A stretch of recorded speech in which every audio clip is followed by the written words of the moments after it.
all of a sudden, everyone seems to love what the Sox are doing lately.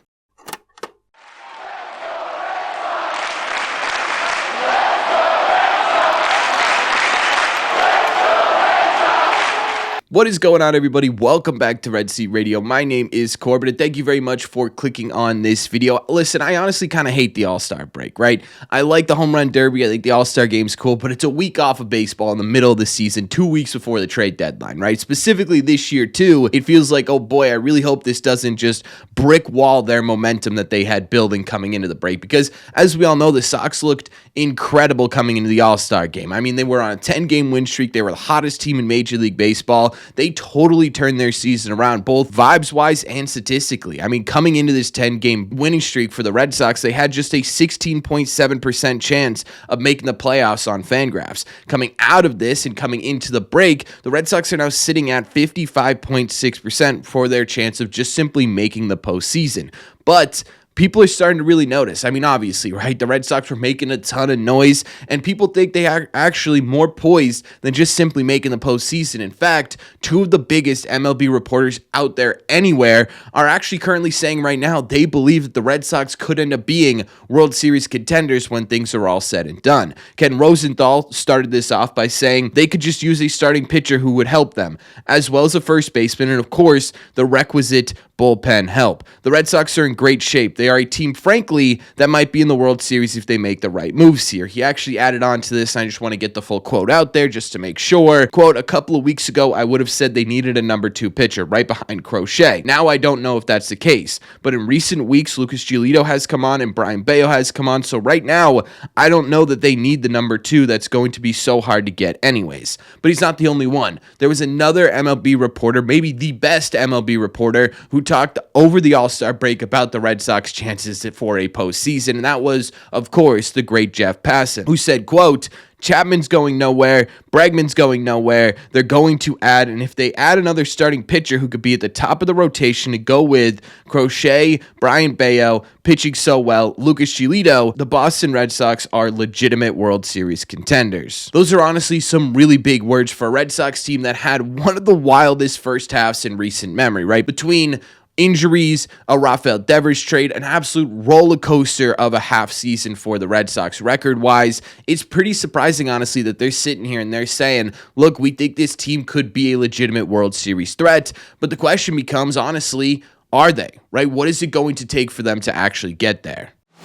Honestly, I wish I had a crystal ball, right? I'd probably be a little bit more well off if I had myself a little bit of a future teller here, because the honest answer is I don't think anyone knows, right? You could sit here, you could try and predict, you could sit here and you could say that they look good right now, but they're going to fall apart. You could say they look good right now, and this is just who they are for the rest of the year, but we genuinely don't know until those games are played. However, I do think there are pretty much 3 key factors here as to what the Red Sox end up doing in the second half, and I think maybe the first one, and really I don't know if it's the biggest. I'm not going to say one of these is bigger than the other, but it's their remaining strength of schedule. If you'll notice, if we go back to the playoff odds currently for the Red Sox, specifically in the wild card for the AL, there are a couple of interesting things. One, the New York Yankees, who are just 1 game ahead of the Red Sox, who have been playing way worse baseball than the Red Sox, have a 33% higher chance of making the postseason than the Red Sox, which is really interesting, right? The other one is the Mariners. The Mariners are currently 2 games below the Boston Red Sox,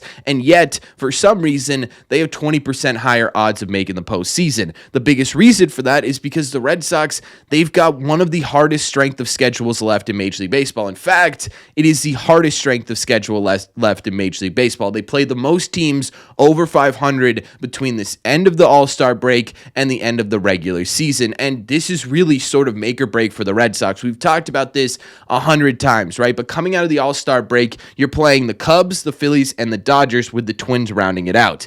The Twins are going to bring you into the trade deadline. That's 3 division champions right there, right? The Cubs are absolutely on fire. The Phillies are beating out the Mets, and the Dodgers are just the absolute biggest juggernaut in Major League Baseball right now. Those games could legitimately make or break your season, but it honestly doesn't get all that much easier coming into August, because after you get through all of this and you have your little break against the Twins, who are a sneaky, tough team to beat for the Red Sox, and then you get past past the trade deadline, you get into August. And for the first couple of weeks of August, you're playing a whole lot of division contenders too. You're playing the Astros for 6 games. You got the Padres mixed in there, right? All of a sudden, you're looking at this, and over the next month here, the Red Sox are playing 15 games against division leaders, 3 against an NL wildcard team, and 6 against opponents that you should be able to beat, but are a little bit sneaky in the Twins and the Royals. There's legitimately no other way to describe the next, I would say, 3 or 4 weeks here for the Red Sox, really the next month for the Red Sox, than just simply make or break territory, right?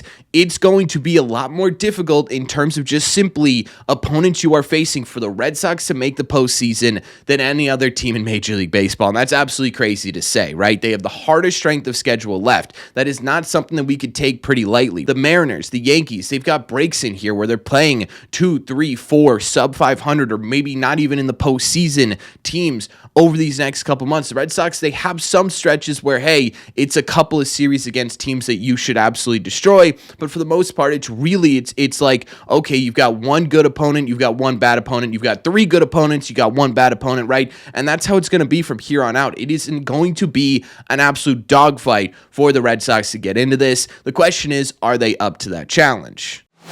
The second thing that I think is going to be the ultimate determinant here as to whether or not the Red Sox can actually compete in this division and honestly in Major League Baseball in general is you got the deadline smack dab in the middle of all of this going on, right? So not only are you playing some of the best teams in Major League Baseball basically back to back to back to back to back with the Twins and the Royals mixed in here, you also have to figure out how you're going to improve your roster. And honestly, for the Red Sox, this may be one of the more difficult trade deadlines they've ever experienced because there's quite literally an incredible balancing act that Breslow's got to pull off here because he's got to make the team better, right? He's got to make the roster more efficient, but he also can't mess up the vibes, the chemistry, and really the efficiency that the Red Sox have on the field right now. It's a really, really tough predicament for Craig Breslow to be in. It's a good one ultimately, right? Because you got to figure out what talent on the roster is worth trading, what talent on the roster is worth keeping. Ultimately, it's a very difficult problem the Red Sox are facing. Now, the easy answer that we've been saying basically since the beginning of the season here is just trade away one of the outfielders, right? You've got plenty of those guys. You could translate that into, let's say, a number 2 pitcher in Major League Baseball, or let's say another high leverage arm to match with Aroldis Chapman, or maybe even a first baseman if you want to get crazy. I don't know that they really need one. Either way here, that's ultimately what we've all been saying, but it's not as simple as that, right? Because you sit there and you say, look at what these guys have been doing, right?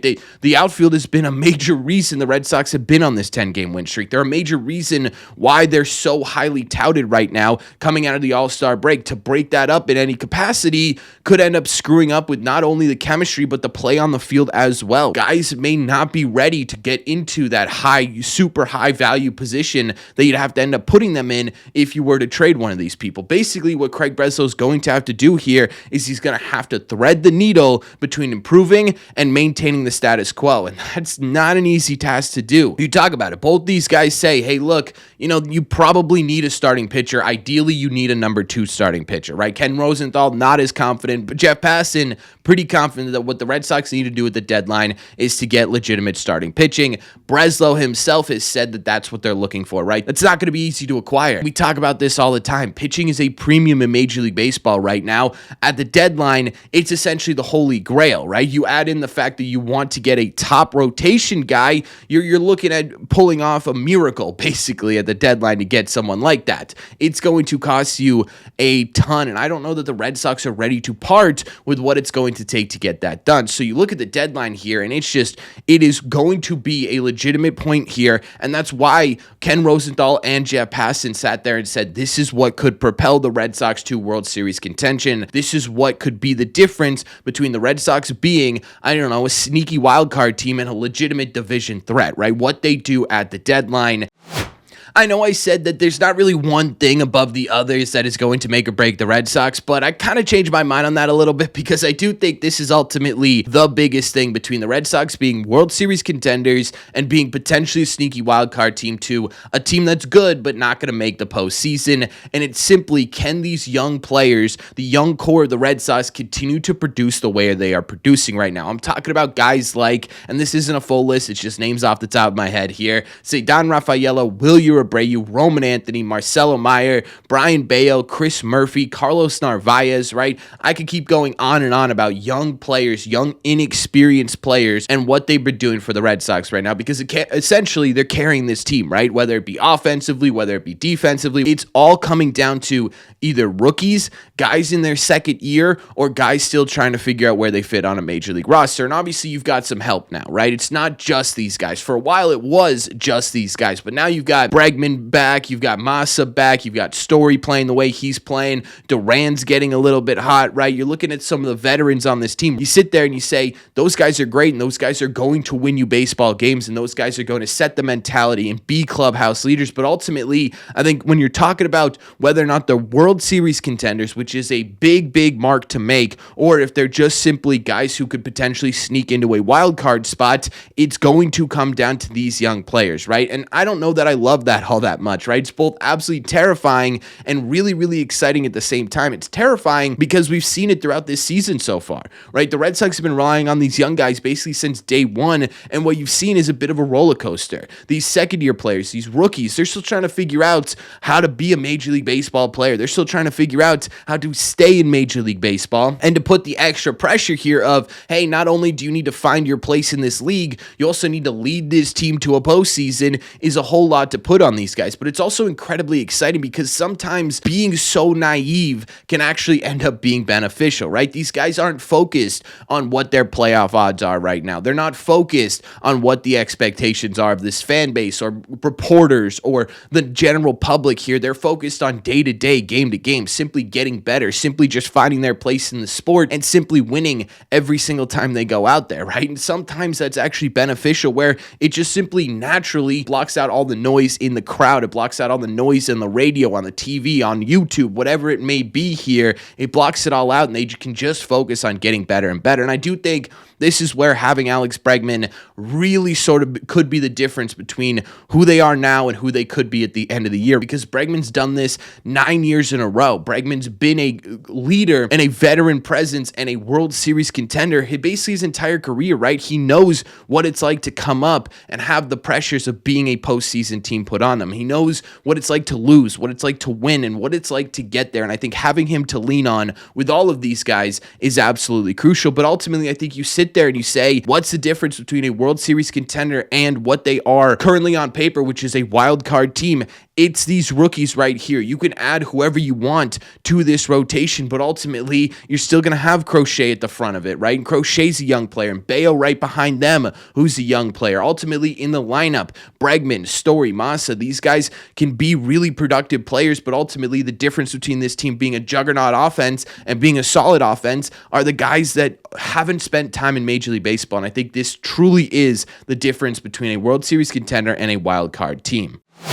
Honestly, at the end of the day, I kind of hate when people do this, right? I hate when people see the Red Sox getting hot and they say, oh boy, this could be the team, right? This could be it. They're turning it around. Because ultimately, I think what the Red Sox need as a team is to have that sort of underdog mentality, to have that sort of, no one believes in us, we're going to rely on each other, we're going to play for each other, and we're going to win out because of each other. And I think that's ultimately how they ended up getting so hot so quickly. So I hate when people are like, oh, now that they're hot, they're a World Series contender here. Or if they make one move, they're a World Series contender here. But ultimately, at the same time, too, it's hard to deny how good this Red Sox team looks. And I get it. They've had better records over the last couple of years coming into the break, right? It's ultimately because of this 10-game win streak that probably won't continue too much further here out of the All-Star break that put them in this, sort of elite category in Major League Baseball right now. But it's hard to deny that this team looks different, right? The vibes just feel different with this team than they have over the last couple of years.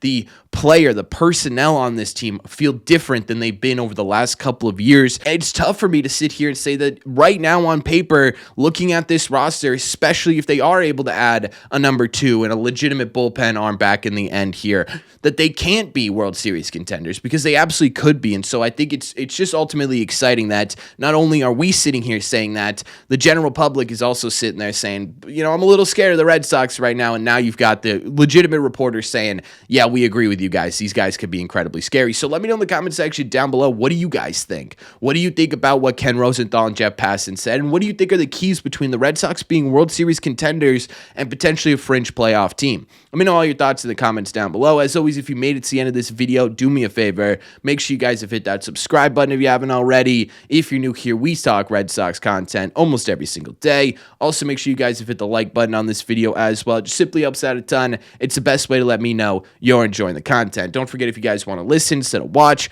all you got to do is head over to your favorite podcasting app and look up Red Seat Radio. Thank you all very much for clicking on this one, and I will see you in the Red Seats.